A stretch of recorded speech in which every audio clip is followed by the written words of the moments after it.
Now you can see that film tonight, Dispatches, Escape from ISIS at 10 p.m. on Channel 4. We're now joined by two men who have fought against extremism in different battlefields. Johnny Mercer is the newly elected MP for Plymouth Moor View. He fought with British forces in Afghanistan, and Mercer Gifford. What it's like to be a YPG guerrilla. So here's Kendall on No Bats. Let's have a look at Dash. Well, he's a former city trader. He went out to Syria to fight with Kurdish forces against IS last December and was deployed in the northeast as recently as last month after helping to liberate large swathes of territory from the Islamists. And we're joined from Birmingham by Shaista Gohir, chair of the Muslim Women's Network. But let me start with you, Mercer. You've been there, you've seen it. What is your sense, having seen this film, which probably has not told you anything you didn't know, what can be done? I think it shows you exactly what kind of people we're up against, basically. It shows you what the Syrian people are going through, and hopefully it will spur more action from the British government to tackle this and actually do more. What does action mean? Well, action means more bombing strikes, not just talking about bombing strikes, actually giving clear indications on exactly where those strikes are going to take place and who they're going to be in support of. It means supporting the YPG, or the Kurdish forces, politically in the northeast, and generally having a more cohesive policy, basically. Johnny Mercer, is any of that deliverable? Yeah, I think it is. I was really encouraged by the debate last week we had in the House of Commons, and you're beginning to see a bit of cross-party sort of cooperation on this. I think, we've seen this threat's only going to get closer, and we've seen the terrible events in Tunisia. And we do need, and the Prime Minister is absolutely spot on. It's not about individual measures. It's about a sort of multifaceted approach, of which, part of it is deliberate military action. But the problem is so complex in Syria. I mean, what do you do about Assad and the government? Yeah, the problem is complex in Syria. I mean, with things like this, it's often best sometimes to look at what's worked in the past, and when did we come up against a level of violence like this? Certainly in 2006, 2007 in Iraq, we had the Sunni uprising, and people forget, 3,000 people were dying a month on the streets of Baghdad, and into that we did a sort of network hunting 24/7 intelligence-led operation against the guys who are running these networks. But that is only one part of it. We have to work really hard to go against the extremism of young minds in this country, so that we're not just fighting this on one front. Shaista Gohir, what do you make of what you've just seen in this film, and more particularly, what do you think can be done about it?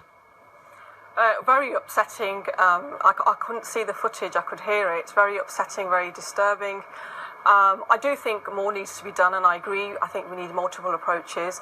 I think one thing that I'm really worried about, and I've read reports online to say that ISIS have enough stockpile of weapons to carry on for another 2 years. That means they have another 2 years to build up further stockpiles of weapons. So the question I have is, where are the weapons coming from?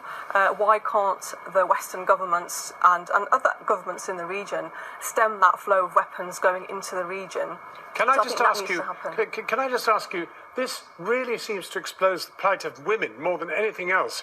I mean, if this was being done on this scale to men, one wonders whether the reaction would still be the same.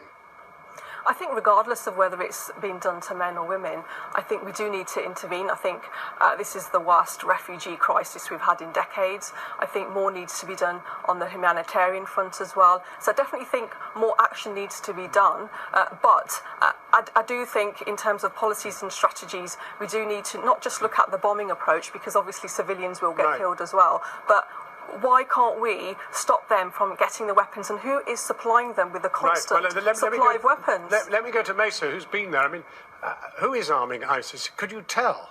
Well, it's very difficult, because I have to say this, that the equipment that they did have was very good quality. In fact, Western and better than our own. So it was clearly supplied from somewhere. It's pretty amazing that with British intelligence, American intelligence, all the rest of it, nobody knows where it's coming from. Is it coming from within the region? Some of it has been shown to come from the Iraqi forces that have been overrun. Clearly, we've spent a long time training them up and giving them that equipment to defend their state as part of that operation. So the picture emerges of a not very well-armed Kurdish resistance and a very well-armed ISIS. So is it down to arms? Well, I think you're absolutely right. They captured an enormous amount of arms from the Iraqi army. I heard just recently that something 800 Humvees in Mosul alone. But there's no doubt that there is increased levels of uniforms, weapons, all types of military ordnance coming in from other places as well, and more importantly, funding as well.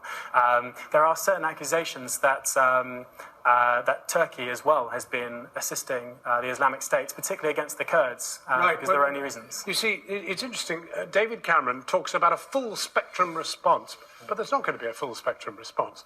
There are not going to be many weapons, and there's certainly not going to be any boots on the ground. I mean, is that what you're advocating? No, I have to say, no, I'm not. I don't say that Britain should actually send troops on the ground. That's just not the answer. There are plenty of people, forces there that have the ability to take back and fight the Islamic State, take back their lands, and actually secure the country for the future. But what we do need to do is we need to recognise who those people are. Because at the moment, the YPG, because of Turkey doesn't want to see, it's a NATO member, it's an aspiring member of the European Union, it doesn't want to see Britain support the YPG, so Britain isn't. But the YPG is a major part of the solution here. Now, Shaista, Mercer mentioned just now, actually, in fact, it was Johnny Mercer who mentioned just now, the hearts and minds issue here, that we need to prevent people being radicalised, and that seems to be a much more difficult task. It's very difficult. I mean, I've been trying to understand myself and going onto Twitter and following jihadi accounts to see what rhetoric they're using, how they're trying to brainwash and manipulate people. I've also been going into schools. I was in a school yesterday talking about cohesion and radicalisation to try and find out, you know, why might a young person give up the luxuries and the comforts of the UK, also cut off family ties, knowing that you're not going to see your loved ones ever again, and to go across there. And it's really difficult to understand. And I've got a couple of theories, and obviously you probably need people to come back and confirm those. What I'm concluding is there are young girls, probably between sort of 15 to 20, who don't know about their faith. They might have issues going on at home. They probably feel restricted. And they see all these empowerment images. Obviously, we see the other side, the beheadings and sexual violence. And they're showing images of women carrying guns, women riding horses, women being educated, told that they're going to be honoured. So they think that they're going to be empowered when they get across there. Right. Obviously, when they get across there, it's not the case. But then you have another group of women. Well, hang on a minute, because you've presented enough of a challenge, even with what you've described. Okay. And at the end of the day, we're left with a two-pronged approach. One is to deal with hearts and minds here, and the other is what to do about Mercer's forces that he's fought with. But that's clearly inadequately armed. No question of us arming the Kurds. But John, forgive me, but when you say, you know, the Prime Minister's doing nothing about it, I'm afraid you are entirely wrong. I'm saying we're not. No, we have a very, you know, he's asked for a full spectrum approach, and that is precisely what is going on. Okay. We've committed. What is the full spectrum when it comes to the forces he's been fighting with? So by your own admission, you have seen Western, what we call facilitators out there, okay? Because the KPG, but a group that is they less are American well-armed at the than moment, ISIS. but there are British trainers out there doing Iraq as well. Iraq, but not in Syria. Okay, not in Syria, but we're having that debate at the moment. That came to the House of Commons. The House of Commons delivered a verdict. We are a democracy and we stand by that. You know, it would be, we're fighting against an enemy that clearly has no respect for any boundaries. And so, you know, absolutely it's right that we should be looking at Syria to defeat that. Well, I'm afraid we must leave it there, but I hope we can talk to you again. But thank you very much indeed for coming in, Mercer. Thank you, Johnny Mercer. And thank you, Shaista, indeed, for coming in from Birmingham.